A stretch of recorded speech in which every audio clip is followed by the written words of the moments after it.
ሀገር እየተሸጠች ነው የምለው እኔ። የአንድ ሀገር ኢንፎርሜሽን በጤና ሚኒስቴር ከተሸጠ እኔ ሀገር እየተሸጠች ነው ለማለት ምንም ወደኋላ አልልም።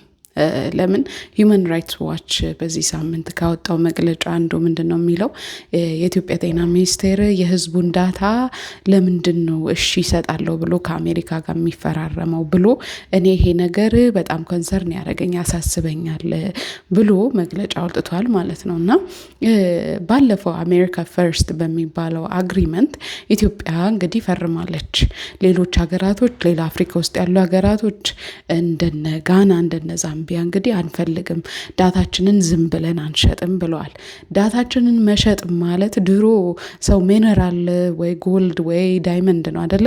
በዚህ ሌቭል አሁን በ2026 እና ከዚህ በኋላ ባሉ ዘመናቶች ውስጥ በጣም ኢምፖርታንት የሚሆነው ነገር ምንድነው? ዳታ ነው። ዳታም ደግሞ ኢምፖርታንት ስለሆነ አሜሪካ ዳታችሁን ትሰጡኛላችሁ፣ ከዛም አልፎ ደግሞ የላብ ሳምፕሎች አሉ አይደለ? ከሰውነታችን የሚወጡ ሳምፕሎችን ናሙናዎችን እኔ ወስዳለሁ፣ የሚያስፈልጓችሁን ደግሞ ክትባት እኔ እሰራላችኋለሁ ብላለች። ይሄ እንግዲህ ሀገርን ከመሸጥ የሀገርን ሴኩሪቲ የሀገርን ሶቨሬኒቲ ወይ ደግሞ ሉዓላዊነትን ከመሸጥ ያነሰ አይደለም።